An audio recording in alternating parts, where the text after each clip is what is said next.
but I got really, really strong urges. And I looked up a few dispensaries, and what I was going to get. And I had already told my husband, I was like, I'm gonna go and I'm gonna buy these things. And he was like, really? And I was like, yes. And this was like a month ago or 2 months ago. So it was very recent that I had very strong cravings. And what what made me not do it was I Welcome to Brick Breakers, where we break down the walls holding us back and step into who we're meant to be. Hey everyone, welcome back to Brick Breakers podcast. My name is Linda Mendez Adams. Today's episode is about how to stop smoking weed. So, I started smoking weed when I was 12 and I smoked for over a decade, and I haven't smoked in about 24 months, so 2 years and like a half or so.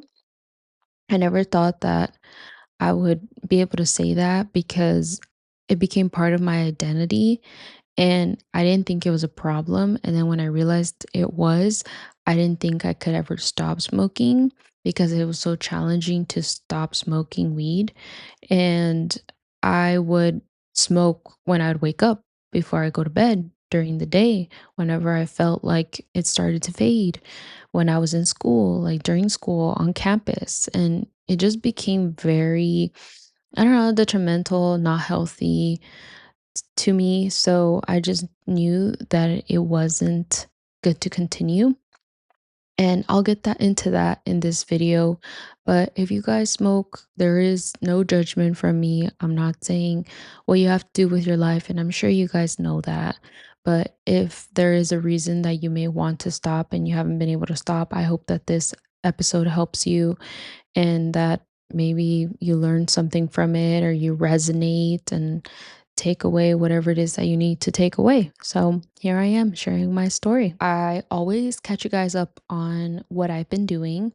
Right now it's about to be 10 p.m. It's 9:58. My son's sleeping in the room next door, so I'm so thankful that he's not waking up. It just happened to be the time that I'm recording a podcast, even though I've said that I wasn't going to record him late, but it is what it is. This is the time that I have.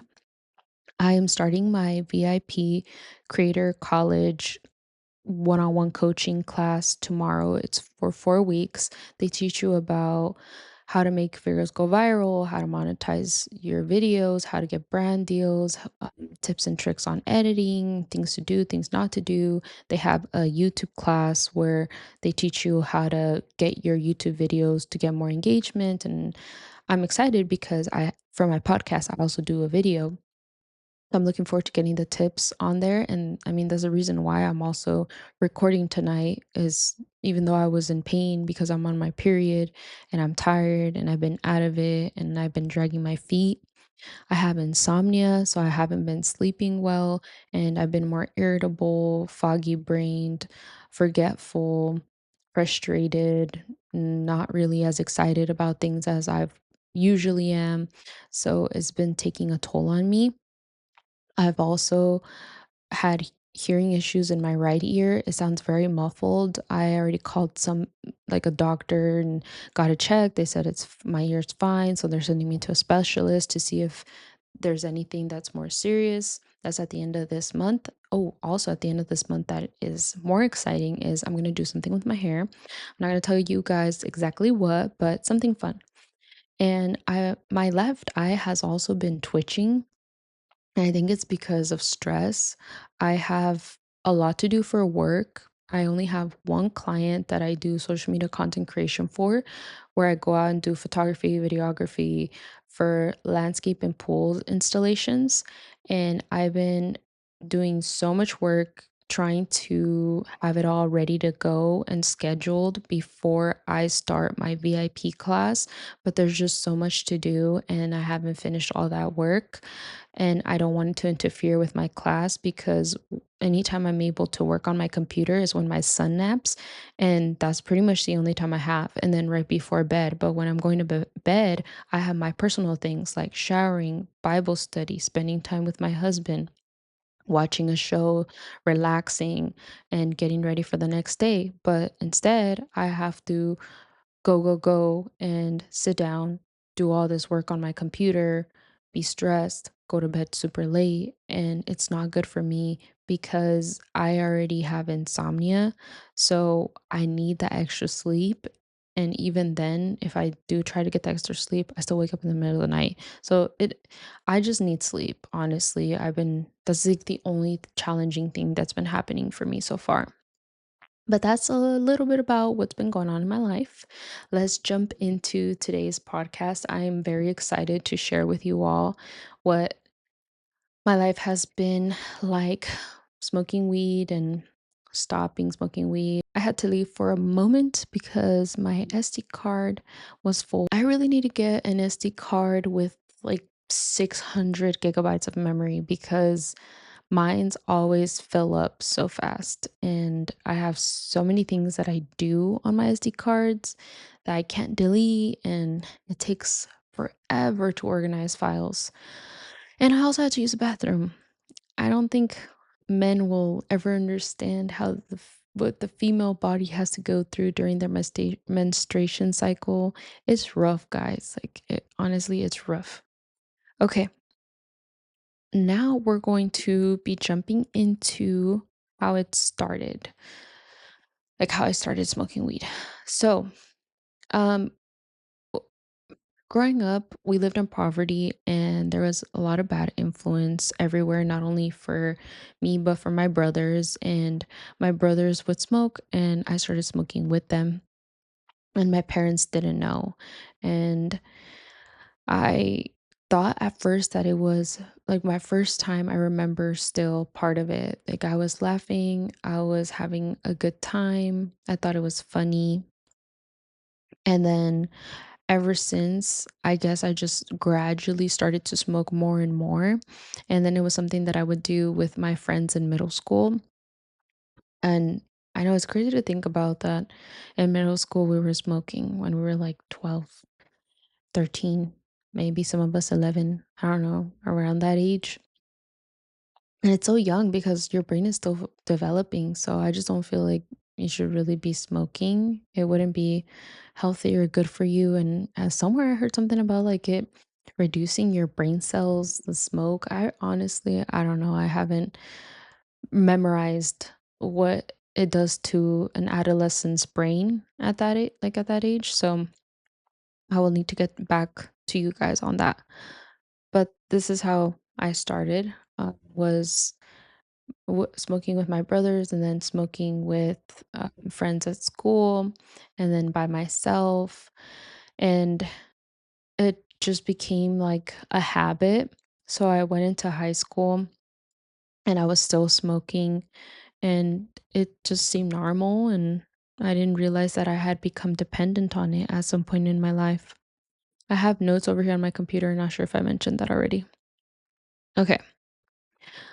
When I realized that it had become a habit wasn't until like way down the road because smoking just felt like my identity. I don't really remember exactly what how I thought about like weed at that time, but I feel like it was a cool thing and it would make me fit in, and I must have felt like I had a rough life, so that meant that I should smoke. And I don't know if I really did think that, but I just feel like as an adolescent, you think that you have a rough life, but you really don't realize how much more challenging life can be, and how you shouldn't rely on that when you feel like you're having a tough time. So, I don't know. I feel like at first it was fun, and then I was trying to fit in, and then I was like, oh, I need to do this because of what I'm going through. At least that's what I'm thinking my thought process was like.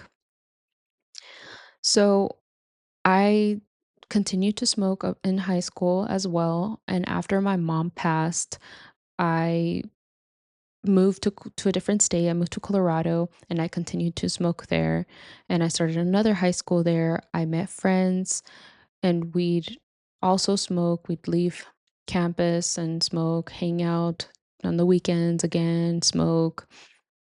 And my cousins out there and relatives, they would smoke, so then I would smoke with them. And I was surrounded by people who would smoke. And then I came back over here because I got kicked out from Colorado. The lady that became my legal guardian after my mom passed away lived in Colorado. And me and her would argue because I felt like she would always ask me to clean the house because I was a woman, but my cousins were male, so they didn't need to clean the house. And we would argue about that. But then also, I would leave sometimes without telling her that I was going to leave with my friends, and she didn't like that. And I was a straight A student, so like I was doing good in school. It was more of a me not following her authority and disagreeing with what she was saying as the adult. So it caused tension between us, and she decided that she didn't want me there anymore. So a few days after my birthday, my 15th birthday, she kicked me out. After I got kicked out, I moved to Visalia with my two brothers, my older brother, and then the middle child, my second brother. My older brother has schizophrenia, and I will get into that later on in this podcast because it's very important. And we were able to get Section 8 because I was a minor and we had lost our parents, or well, my mom, and we didn't have my dad. He had been deported, voluntarily deported, during like a year before my mom passed, or a couple months before my mom passed. So he wasn't around. And we moved into this home where they paid half the rent because that's kind of what this program did if you qualified. I continued to smoke in this new high school during the time that I was attending this new high school. I also had friends there that would smoke, so I continued to be around the same group of people that would, smoke weed. I would still smoke on campus, and I even got in school suspension because I smoked on campus. And I felt like I needed to smoke in the morning before I left to school, while I was at school during the lunch break. Then when I felt like my high was fading away, I would smoke and before bed. And I didn't think it was a problem. I didn't even realize that what I was doing. I thought it was normal until I started realizing that I felt kind of foggy brained and I didn't know how to say what I was feeling or thinking, and I would say it wrong. I felt like dumb because I would say the wrong words, or I wouldn't say things correctly, or I felt like I wasn't fully present, like my brain was off. I also started to feel paranoid and I had anxiety where I would think that, I don't know, certain things were happening, but also overthinking. I would overthink a lot. And I don't think this was true at first, or maybe it was, but I don't remember. But later on, I realized that something was off, and it was when I would smoke. So I didn't like the feeling anymore because it wasn't bringing me peace. It was giving me anxiety, and it was making me overthink everything and be paranoid. And I felt dumb when I would talk to people because I wasn't able to like articulate myself correctly, and I would be all over the place and I wouldn't make sense because I wasn't able to think through what I was saying. Like my brain was frozen or something, like it was having errors. I really don't know how to explain it because I'm not living that anymore and I haven't for years. But I just have like this feeling of that's kind of how it was. After I graduated high school, I continued to smoke weed in college. But what really changed things was I met my husband in high school, and he wouldn't smoke and he had never smoked, and he would ask me why I would smoke, and he didn't like the person I was when I was high. So he would ask me like, why do you do it and how do you feel? And I would tell him like, I don't feel so great, like I don't know really why I smoke. And I feel like I probably had a reason to give him at the time. Probably like because I felt relaxed and because I could be more creative, or it was a way to hang out with my friends, like something to do. Um, And who knows, like, why else I felt like I did it at that time. And we would always have discussions, kind of like not argue, but I guess debate. Every time I would smoke, he would be upset and he would look at me like, oh, well, you smoked. Like, I guess I can't talk to you because you're high now, pretty much. And he really didn't like it. Like, he really did not approve. And at first, he was okay with it. But then after he realized that it wasn't good for me and I didn't want to be doing it anymore, but I would still continue to do it, then he realized it was a problem. And then that's when he would question every time I would do it. Also, I remembered my friend had also smoked weed and then she said like a few things wrong. And I was like, why'd you say that? And then she's like, I don't know. So then seeing how she would also act when she was smoking and how she didn't want to smoke anymore because of how it made her feel, it made me realize that okay, it's not in my head. Like this is actually other people feel this way when they smoke. It's not just me. So that was also like a reassuring that it's not in my head and it actually is affecting me. And I also stopped smoking because I became pregnant and I became a mom. And you know, when you're pregnant, you can't smoke or drink alcohol because it can affect the baby. So I stopped smoking when I had my son. And then I also didn't want to smoke around my son or while I was breastfeeding. So I completely stopped. And I haven't smoked since I had my son because I don't want to show him that lifestyle and I don't want him to see me that way. And I don't want to be one of the reasons why he thinks it's okay to smoke weed, but like also do other things in life, like potentially become an alcoholic or do some other kind of drug because hey, mom used to smoke, so why shouldn't I? And then that creates like a ripple effect and it's not ends up not being good in his life because he starts a substance abuse and I don't want that for him. So thinking about his future really got me to stop smoking and also caring about my health and how it made me feel like I don't like feeling that way.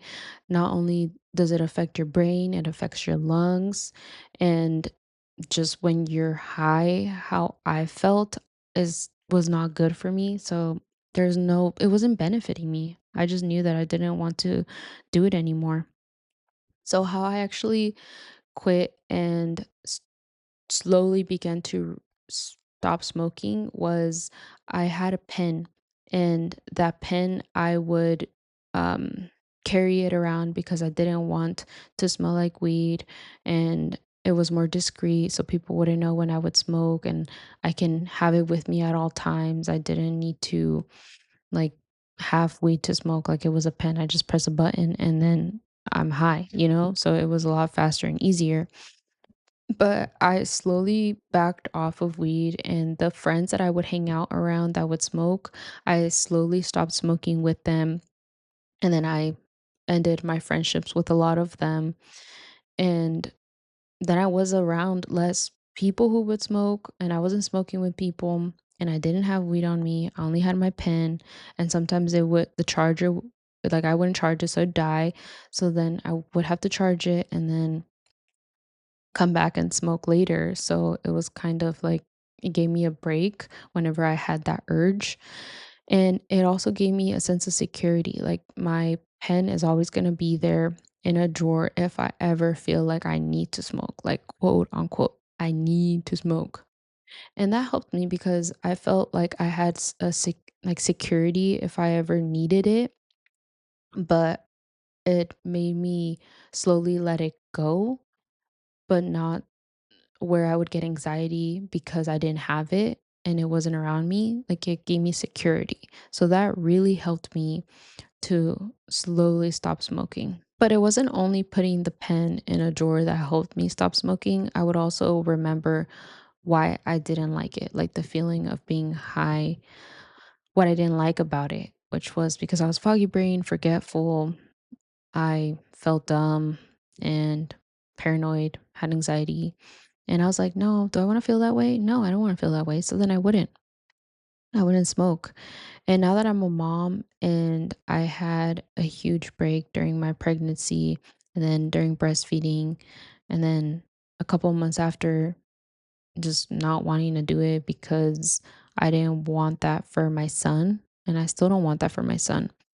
But I got really, really strong urges, and I looked up a few dispensaries, and what I was gonna get, and I had already told my husband, I was like, "I'm gonna go and I'm gonna buy these things." And he was like, "Really?" And I was like, "Yes." And this was like a month ago or 2 months ago.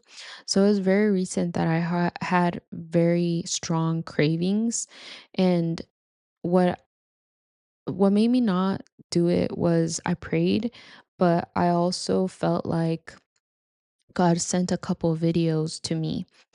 I was on TikTok and I saw this video of this lady that said her weed was laced, and she thought it was her friend, but then it turns out it was a dispensary, and she got these tests and tested her weed and it was laced. She went to a different dispensary, tested her weed, it was laced.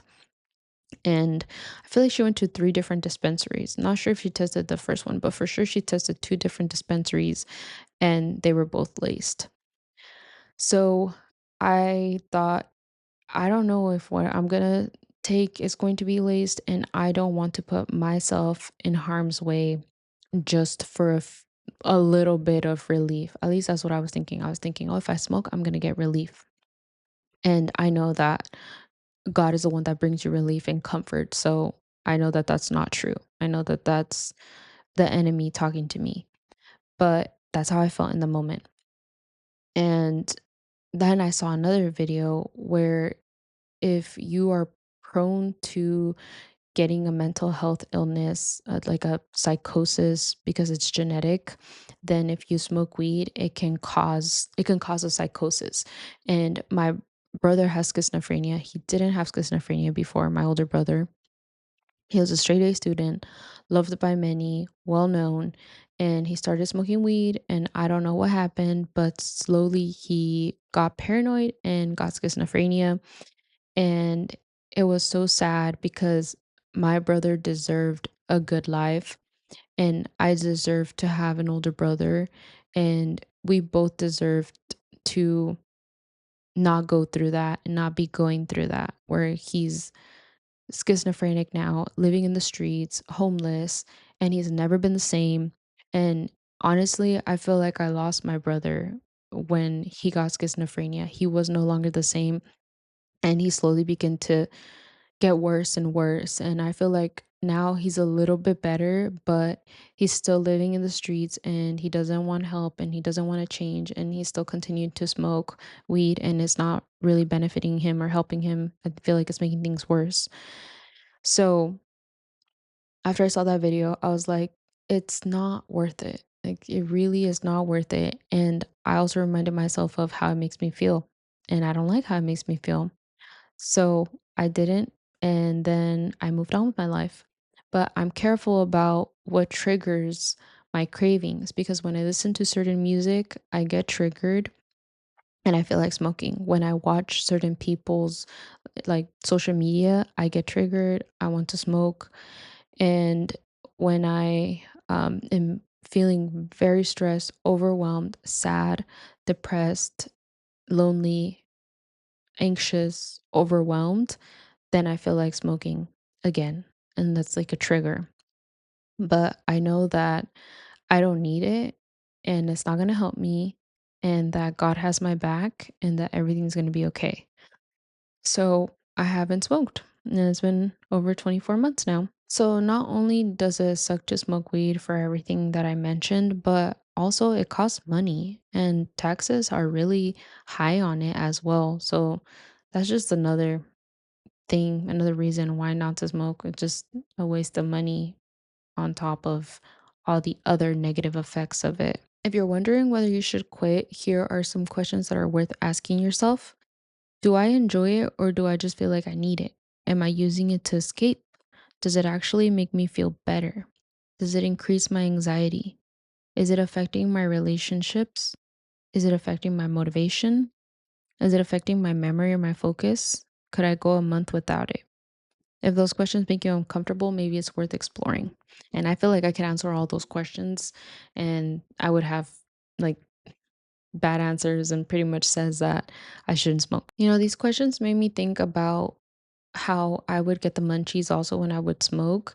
So if I wanted to be in shape, I feel like I wouldn't be able to be in shape because smoking made me more hungry and it made everything taste amazing and I would eat more.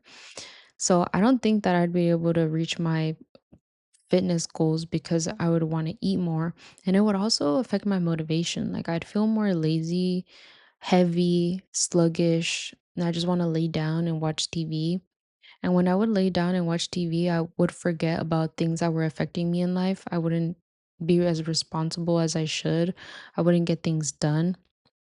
I'd procrastinate a lot more. But I also feel like I wasn't able to process my traumas and emotions and heal because as soon as something came up for me, I would just instantly forget it. And now that I've been sober, I have processed so many emotions and I feel like I've healed. And even though it was painful and hurtful to face all of my traumas and things that I really needed to process, I feel like I'm stronger because of it. And it's been healthier for me, but it has also taken a toll on me and it's been very heavy because there's just been so many things that I've been repressing and that have come to light and I'm still working through and healing. And it's interesting too because I feel like I've been able to get memories that I've forgotten, things that I haven't thought about in a long time, randomly come up in my mind, and I'm like, whoa, I didn't realize that I had this memory still, and I had forgotten about this. But I am also told by a lot of my past friends that they can't believe I don't remember certain things. They're always like, what? You don't remember that? You don't remember that? And yeah, I just feel like it's because I was high all the time. So I didn't remember a lot of things. And I also had a lot of traumatic things happen in my life. So I feel like I purposefully pushed so many memories away as well. So I thought that was interesting that I've been able to heal because I also stopped smoking and I actually faced everything that I wanted to avoid and run away from. Okay, so if you want to stop, here are a couple of things that helped me. Know why you're quitting, accept that cravings are normal, identify your triggers, change your routine, spend less time around people who pressure you to smoke, replace the habit with something healthier. Don't panic if you think about smoking, take it one day at a time, lean on people you trust. If you're a person of faith, pray through the craving. If quitting feels difficult because you become dependent on cannabis, consider talking to a healthcare professional or counselor for additional support. We are at the end of the podcast episode. Thank you all for watching. It has been over 2 years since I stopped smoking, and I never thought I'd be able to say that. It doesn't feel like it's been that long, and it's crazy to say that. And at the same time, I'm really taking it one day at a time because I feel like I can just go back to my old ways in this very moment. And we all can. Like, I feel like I could just go to the dispensary right now and get something, So it's crazy to think that that's not who I am anymore and who I identify as and how far I've come. And it's just crazy. I hope that my story resonated with some of you. I usually start these episodes by asking myself, if I were to not be here tomorrow anymore, what would I want to leave behind and what would I want to share? And I just felt in my heart that it was so important to share this. Originally, I was going to take you guys outside and I was going to trim all my plants and cut off all the dead leaves, and they're not blooming anymore. So I was going to cut off the flowers that already lost their petals. And I was going to say, just like the plants need to get the dead parts of them cut off in order for a healthy new plant to grow. That's how we need to treat our life. We need to cut off all these unhealthy parts of ourselves in order for the healthier version of us to grow. And I was like, "Oh, that's so sweet. That's so cool." But I decided not to do that because I feel a lot more comfortable sitting in front of the camera, and multitasking is not gonna go well with me. I've seen a lot of podcast episodes where people travel and they have like this gorgeous landscape behind them and they're talking to the camera. And I really wanted to do that. Like, I thought that was so cool. And I just feel like that's not for me. I have my notes here and I already get distracted as is. So it was just not going to work out. But maybe, hey, if you guys ever want me to do something like that and go out somewhere or be doing something while I'm talking to you guys, I am open to trying that out because it sounds like fun and it sounds really cool. Well, see you all in the next one. My brain is fried right now. It's so slow and like I can't even think about what I'm going to say or what I have already said. So I hope this podcast episode was beneficial to you all. Thank you so much for being here with me. Love you. Bye.